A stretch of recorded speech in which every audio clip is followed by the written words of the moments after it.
ഇന്ന് നമ്മൾ നോക്കാൻ പോവുക വെണ്ടർ റേറ്റിംഗ് ആണ്. Vendor rating. A vendor is any person or company that sells goods or services to someone else in the economic production chain. ഇപ്പോൾ നമ്മളൊരു organisation എടുക്കുന്നു. Organisation ക്വാളിറ്റിയുള്ള പ്രോഡക്ട്സുകൾ നിർമ്മിച്ചുകൊണ്ട് കസ്റ്റമറിനെ സാറ്റിസ്ഫൈ ചെയ്യണം. അതോടൊപ്പം തന്നെ ഓർഗനൈസേഷനും ടോപ്പ് മാനേജ്മെൻറ്റ് സാറ്റിസ്ഫൈഡ് ആകണം. പക്ഷെ ഇതിനെല്ലാം നല്ല റോ മെറ്റീരിയൽസ് വേണം, നല്ല മെഷീൻസ് വേണം. അതുപോലെ ഒരു ഫുള്ളായിട്ടുള്ള ഒരു എക്സ്റ്റേണൽ സപ്പോർട്ടോടു കൂടിയാണ്, അല്ലെങ്കിൽ സപ്ലയറുടെ സപ്പോർട്ടോടു കൂടിയാണ് ഒരു ഓർഗനൈസേഷന് കസ്റ്റമർ സാറ്റിസ്ഫാക്ഷൻ എന്ന ഒന്നിലേക്ക് എത്തിച്ചേരാൻ സാധിക്കും. കാരണം നല്ലൊരു റോ മെറ്റീരിയൽസ് ഉണ്ട് എങ്കിലേ നല്ലൊരു ഫിനിഷ്ഡ് പ്രോഡക്റ്റിലേക്ക് എത്താൻ സാധിക്കും. നല്ല എക്യുപ്മെൻറ്റ്സ് ഉണ്ടെങ്കിൽ ഒരു ഓർഗനൈസേഷൻ നല്ല ക്വാളിറ്റിയിൽ പ്രോഡക്റ്റുകൾ മാനുഫാക്ചർ ചെയ്യാൻ സാധിക്കും. അപ്പോൾ അത്തരത്തിൽ ഓർഗനൈസേഷനിലേക്ക് വേണ്ട റിക്വയർമെൻറ്റ്സ്, ഒരു പ്രോഡക്റ്റ് നിർമ്മിക്കാൻ ആവശ്യമായ റിക്വയർമെൻറ്റ്സുകൾ ഫുൾഫിൽ ചെയ്യുന്ന ആൾക്കാരാണ് സപ്ലയേഴ്സ്. അപ്പോൾ ആ സപ്ലയേഴ്സിനെ റേറ്റ് ചെയ്യുന്ന മെത്തേഡാണ് വെണ്ടർ റേറ്റിംഗ്. എന്തിനാണ് റേറ്റ് ചെയ്യുന്നത്? ഒരുപാട് സപ്ലയേഴ്സിൽ സ്യൂട്ടബിൾ ആയിട്ടുള്ള സപ്ലയേഴ്സ് മീൻസ് ഒരു ഓർഗനൈസേഷൻ്റെ ക്വാളിറ്റി ഓറിയൻറ്റഡ് ആയിട്ടുള്ള ഒരു അപ്രോച്ചിനെ ഫുൾഫിൽ ചെയ്യുന്ന രീതിയിൽ സപ്ലൈ ചെയ്യുന്ന സപ്ലയേഴ്സ്, അവരെയാണ് ഓർഗനൈസേഷന് വേണ്ടത്. അപ്പം അത്തരത്തിൽ സപ്ലയേഴ്സിനെ സോർട്ട് ചെയ്യണം. അതിനാണ് വെണ്ടർ റേറ്റിംഗ് മെത്തേഡ് യൂസ് ചെയ്യുക. അപ്പോൾ സപ്ലയേഴ്സിനെ എന്തിൻ്റെയൊക്കെ ബേസിൽ സോർട്ട് ചെയ്യും? അവരുടെ ഡെലിവറിനെ ബേസ് ചെയ്തുകൊണ്ട് lead time, quality, price and other some variables. അപ്പോൾ പല പാരാമീറ്റേഴ്സ് ഉണ്ടാകും ഒരു ഓർഗനൈസേഷൻ സപ്ലയറെ റേറ്റ് ചെയ്യുന്നതിൽ. സപ്ലയറും ഓർഗനൈസേഷനുമായിട്ടുള്ള ഡീലിങ്സ്, അതോടൊപ്പം തന്നെ സപ്ലയറുടെ ഡെലിവറി ടൈം, ദെൻ അതോടൊപ്പം തന്നെ സപ്ലൈ ചെയ്യുന്ന പ്രോഡക്റ്റിൻ്റെ ക്വാളിറ്റി, അതിൻ്റെ പ്രൈസ് റേഞ്ച് തുടങ്ങി ഒരുപാട് ഫാക്ടേഴ്സ് ഉണ്ടാകും. ആ ഫാക്ടേഴ്സിനെ ബേസ് ചെയ്തുകൊണ്ടായിരിക്കും ഒരു ഓർഗനൈസേഷൻ സപ്ലൈ ചെയ്യുന്ന പ്രോഡക്റ്റ് ആ ഓർഗനൈസേഷൻ്റെ സ്റ്റാൻഡേർഡിനൊത്തുള്ളതാണോ എന്ന് തീരുമാനിക്കുക. ദെൻ ഓർഗനൈസേഷൻ്റെ സ്റ്റാൻഡേർഡ് റിക്വയർമെൻറ്റ്സ് അല്ലെങ്കിൽ ക്വാളിറ്റി റിക്വയർമെൻറ്റ്സ് മീറ്റ് ചെയ്യുന്ന സപ്ലയേഴ്സ് ആണെങ്കിൽ അവരെ സെലക്ട് ചെയ്യും. അതുമാത്രമല്ല, ഫ്യൂച്ചറിൽ അവരുടെ പെർഫോമൻസ് ഇവാലുവേറ്റ് ചെയ്തുകൊണ്ട് തന്നെ ഈ ഒരു സപ്ലയർ മതിയോ അതോ മറ്റേതെങ്കിലും ഒരു സപ്ലയറിനെ തേടിപ്പോകേണ്ട ആവശ്യമുണ്ട് എന്നുള്ളതും വെണ്ടർ റേറ്റിങ്ങിലൂടെ മനസ്സിലാക്കാൻ സാധിക്കും. ദെൻ ഓർഗനൈസേഷന് സ്യൂട്ടബിൾ ആയിട്ടുള്ള ഓർഗനൈസേഷൻ്റെ റിക്വയർമെൻറ്റ്സ് ഫുൾഫില്ലായിട്ടും മീറ്റ് ചെയ്യുന്ന രീതിയിൽ സപ്ലൈ ചെയ്യുന്ന സപ്ലയർ ഉണ്ടെങ്കിൽ ദെൻ അവരെ ഓർഗനൈസേഷനിൽ റീറ്റെയിൻ ചെയ്തുകൊണ്ട് നല്ലൊരു സപ്ലയർ, അതുപോലെ തന്നെ ഓർഗനൈസേഷൻ റിലേഷൻഷിപ്പ് മെയിൻറ്റെയിൻ ചെയ്തുകൊണ്ട് പോകാനും വെണ്ടർ റേറ്റിംഗ് സഹായിക്കുന്നു. So vendors or suppliers are given standing, status or title according to their attainment of some level of performance such as delivery, lead time, quality, price or some combination of variables.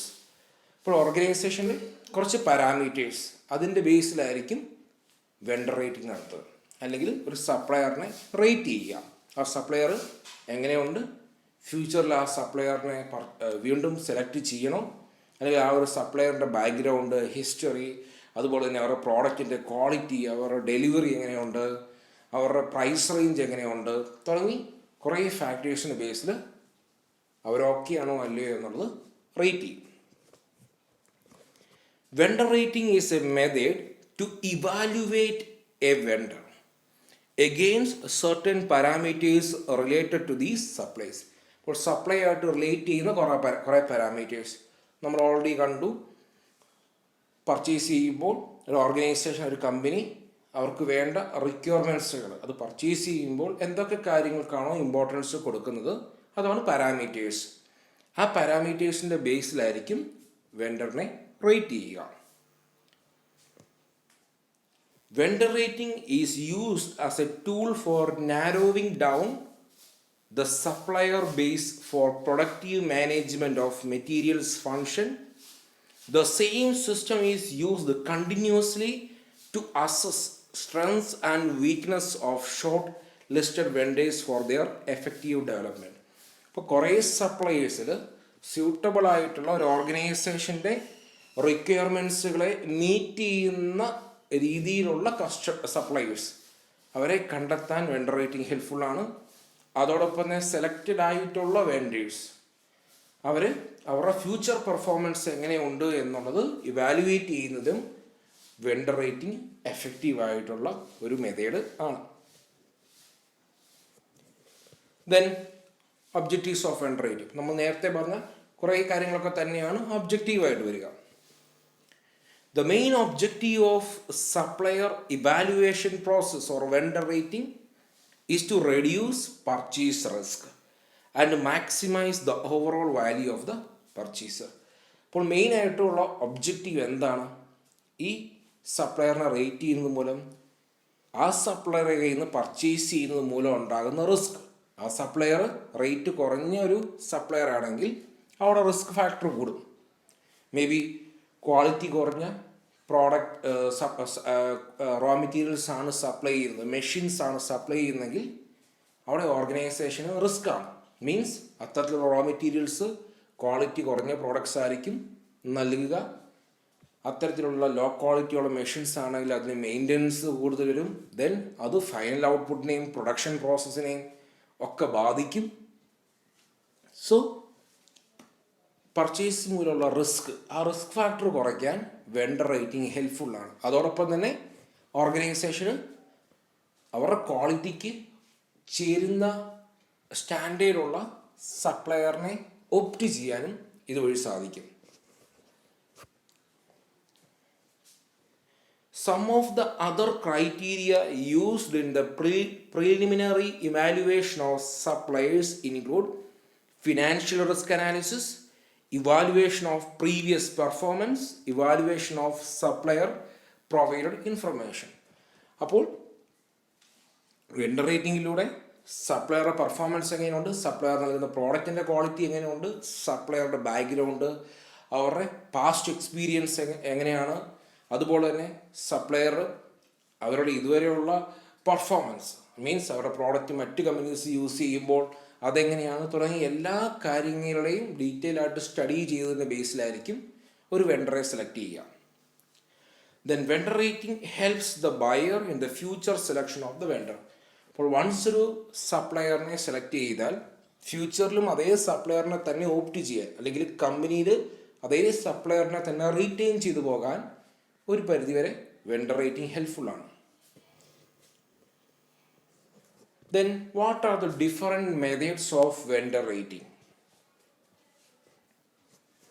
These are the three methods of vendor rating: categorical plan, weighted point method, cost ratio plan. One by one ആയിട്ട് നമുക്ക് ഓരോ നോക്കാം. First one, categorical plan. എന്താണ്? The rating sheets are provided with the record of the supplier, their product and the list of factors for the evaluation purposes. This is a very simple and inexpensive method. അപ്പോൾ ഇവിടെ ഒരു സപ്ലയറിനെ evaluate ചെയ്യുന്നത് ഓർഗനൈസേഷൻ്റെ കുറേ parameters ഉണ്ടാകും. Means cost, പ്രോഡക്റ്റിൻ്റെ quality ഇത്രയും വേണം തുടങ്ങി ഒരുപാട് പാരാമീറ്റേഴ്സ് ഉണ്ടാകും. ഈ പാരാമീറ്റേഴ്സ് മീറ്റ് ചെയ്യുന്ന ലെവലിലുള്ള സപ്ലയർ ആണോ എന്നുള്ളത് ചെക്ക് ചെയ്ത് അതിൻ്റെ ബേസിലായിരിക്കും റേറ്റ് ചെയ്യുക. അപ്പോൾ അത്തരത്തിൽ റേറ്റിംഗ് ഷീറ്റ്സ് പ്രൊവൈഡ് ചെയ്തിട്ടുണ്ടാകും. ആ റേറ്റിംഗ് ഷീറ്റ്സിൽ സപ്ലയറുടെ റെക്കോർഡ്, അവരുടെ പ്രോഡക്റ്റിൻ്റെ ഡീറ്റെയിൽസ്, അതുപോലെ തന്നെ ക്വാളിറ്റി, മണി തുടങ്ങി ഓർഗനൈസേഷൻ്റെ റിക്വയർമെൻറ്റ് എന്താണോ ആ റിക്വയർമെൻറ്റ്, അതിൽ ആ ക്രൈറ്റീരിയാസ് എന്തൊക്കെയാണോ ആ ക്രൈറ്റീരിയാസ് ആയിരിക്കും ഫാക്ടേഴ്സ്. ആ ഫാക്ടേഴ്സ് എത്രത്തോളം മീറ്റ് ചെയ്യുന്നു എന്നതിനെ ആശ്രയിച്ചായിരിക്കും ഒരു സപ്ലയറിന് റേറ്റിംഗ് കൂടുന്നതും റേറ്റിംഗ് കുറയുന്നതും. അപ്പോൾ അതാണ് categorical plan. However, it is not a precise method. Its quality heavily depends on the experience and ability of the buyer to judge the situation. Then next method ആണ് weighted point method. നമുക്ക് ആദ്യം ഒരു example നോക്കാം, then നമുക്ക് സെന്റൻസിലേക്ക് തിരിച്ചു വരാം.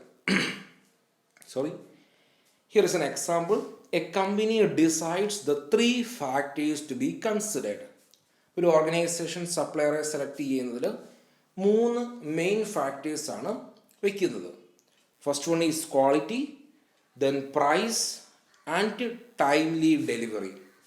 3 കാര്യങ്ങളാണ് quality, price and timely delivery. It assigns the relative weight to each of these factors as under. Then ഈ ഓരോ 3 ഫാക്ടേഴ്സ്, ഇപ്പോൾ എത്രയൊക്കെ ഫാക്ടേഴ്സ് സെലക്ട് ചെയ്യുന്നു അതിനെല്ലാം വെയിറ്റേജ് എടുക്കുന്നു. Here quality got 50 points, price 30 points, timely delivery 20 points. ഈ 3 ഫാക്ടേഴ്സാണ് എടുത്തത്. ഇതിൽ ഏറ്റവും വെയിറ്റേജ് കൂടുതൽ ക്വാളിറ്റിക്കാണ്. കാരണം ക്വാളിറ്റിക്ക് 50 പോയിൻറ്റ്സ് കൊടുക്കുന്നുണ്ട്. അപ്പോൾ നല്ല ക്വാളിറ്റി ഉള്ള ഒരു പ്രോഡക്റ്റാണ് ഒരു സപ്ലയർ കൊടുക്കുന്നതെങ്കിൽ അവിടെ ആ സപ്ലയറിന് റേറ്റിംഗ് കൂടും. ദെൻ പ്രൈസിന് 30 പോയിൻറ്റ്സ് ആണ്, ടൈംലി ഡെലിവറിക്ക് 20 പോയിൻറ്റ്സ് ആണ്. അപ്പം ഇത്തരത്തിൽ ഒരു ഓർഗനൈസേഷൻ എന്തൊക്കെയാണോ ക്രൈറ്റീരിയ മുന്നോട്ട് വെക്കുന്നത് ആ ക്രൈറ്റീരിയാസിനെല്ലാം വെയിറ്റേജ് കൊടുത്തുകൊണ്ട് സപ്ലയറിനെ ഇവാലുവേറ്റ് ചെയ്യുന്നു. The weighted point method provides the quantitative data for each factor of evaluation. അപ്പോൾ നമുക്ക് എന്താണോ ഇവാലുവേറ്റ് ചെയ്യേണ്ടത് അപ്പോൾ ആ ഓരോ ഫാക്ടറിനും വെയിറ്റേജ് കൊടുത്തുകൊണ്ട് സപ്ലയറിനെ ഇവാലുവേറ്റ് ചെയ്യുന്നു. The evaluation of each supplier is made in accordance with the aforesaid factors and weights. അപ്പോൾ ഒരു സപ്ലയർ റേറ്റിംഗ് കൊടുക്കുന്നത് എന്തൊക്കെയാണോ ഈ ഫാക്ടേഴ്സ് ആ ഫാക്ടേഴ്സിൻ്റെ വെയിറ്റേജിനെയും ആശ്രയിച്ചായിരിക്കും. Then last one is cost ratio plan. നമുക്ക് ആദ്യം ഒരു എക്സാമ്പിൾ നോക്കാം. Here the total delivery cost is ₹5,000 and the total purchase cost are ₹1 lakh. Then the cost ratio will be 5,000 by 1 lakh into 100, that is 5%. അപ്പോൾ cost ratio എന്ന് പറഞ്ഞാൽ എന്താണ്? Delivery cost divide by total purchase cost into 100. അപ്പോൾ എത്ര percentage ആണോ that is cost ratio. The cost ratio is calculated in percentage on the basis of total individual cost and total value of purchase. ഒരു individual ആയിട്ടുള്ള ഒരു പ്രോഡക്റ്റിൻ്റെ cost divide by total purchase കോസ്റ്റുമായിട്ട് ചെയ്തുകൊണ്ടാണ് cost ratio method work ചെയ്തത്. Under this method, the vendor rating is done on the basis of various costs incurred for procuring the materials from various suppliers. അപ്പോൾ various സപ്ലയേഴ്സിനെ ഇത്തരത്തിൽ cost റേഷ്യോയിലൂടെ rate ചെയ്യുന്നു. The cost ratios are ascertained for the different rating variables such as quality, price, timely delivery, etc. Then advantages of vendor rating. എന്തൊക്കെയാണ്? കുറേ advantage നമ്മൾ പറഞ്ഞു. വെൻഡേഴ്സിനെ നമുക്ക് sort ചെയ്യാൻ പറ്റും, സ്യൂട്ടബിൾ ആയിട്ടുള്ള വെൻഡേഴ്സിനെ കണ്ടെത്താൻ പറ്റും. Okay, helping minimise subjectivity in judgement and make it possible to consider all relevant criteria in assessing suppliers. ഇപ്പോൾ ഒരു സപ്ലയറിനെ ഇവാലുവേറ്റ് ചെയ്യുന്നതിനുള്ള എല്ലാ ക്രൈറ്റീരിയാസിനെയും ബേസ് ചെയ്തുകൊണ്ട് സ്യൂട്ടബിൾ ആയിട്ടുള്ളൊരു സപ്ലയറിനെ, ഒരു കമ്പനിയുടെ സ്റ്റാൻഡേർഡിനൊത്ത് സപ്ലയറിനെ ഓപ്റ്റ് ചെയ്യാൻ സാധിക്കും അല്ലെങ്കിൽ സെലക്ട് ചെയ്യാൻ സാധിക്കും. Then provide feedback from all areas in one package, facilitating better communication with vendors, providing overall control of the vendor base, requiring specific action to correct identified performance weakness, establishing continuous review standards for vendors, thus ensuring continuous improvement of vendor performance. അപ്പോൾ ഇത്തരത്തിൽ vendor റേറ്റിങ്ങിലൂടെ ഒരു suitable ആയിട്ടുള്ള വെണ്ടറിനെ select ചെയ്യാം, വെണ്ടറുമായിട്ട് നല്ലൊരു communication relationship build ചെയ്യാൻ സാധിക്കും. അതോടൊപ്പം തന്നെ ക്വാളിറ്റി എന്ന് പറയുന്നത് ചേഞ്ച് ചെയ്യുന്നു. അപ്പോൾ അതനുസരിച്ച് ഓർഗനൈസേഷൻ റിക്വയർമെൻറ്റും ചേഞ്ച് ചെയ്യുന്നു. കണ്ടിന്യൂസ് ആയിട്ട് ഓർഗനൈസേഷൻ ഇമ്പ്രൂവ് ചെയ്യുമ്പോൾ അവർ റിക്വയർമെൻറ്റ് ചേഞ്ച് ചെയ്യുന്നു. ആ റിക്വയർമെൻറ്റ് സപ്ലയേഴ്സുമായിട്ട് എഫക്റ്റീവായിട്ട് കമ്മ്യൂണിക്കേറ്റ് ചെയ്തുകൊണ്ട് സപ്ലയേഴ്സിനെയും ഇമ്പ്രൂവ് ചെയ്യാൻ ഇത്തരത്തിൽ സാധിക്കുന്നു. കാരണം കസ്റ്റമറിൻ്റെ ആവശ്യങ്ങൾ മാറുന്നു, അതനുസരിച്ച് ഓർഗനൈസേഷൻ ഇമ്പ്രൂവ് ചെയ്യുന്നു, അതനുസരിച്ച് ഓർഗനൈസേഷൻ റിക്വയർമെൻറ്റ് മീറ്റ് ചെയ്യാൻ സപ്ലയറും ഇമ്പ്രൂവ് ചെയ്യുന്നു. അപ്പോൾ അത്തരത്തിലൊരു മ്യൂച്വൽ ബെനഫിഷ്യൽ റിലേഷൻഷിപ്പ് മെയിൻറ്റെയിൻ ചെയ്യണം. അപ്പോൾ അതിന് വെണ്ടർ റേറ്റിംഗ് ഹെൽപ്ഫുള്ളാണ്. ദെൻ നെക്സ്റ്റ് ക്ലാസ്സിൽ നമുക്ക് different quality improvement programmes like kaizen, PDCA, 5S and quality circles discuss ചെയ്യാം. Thank U.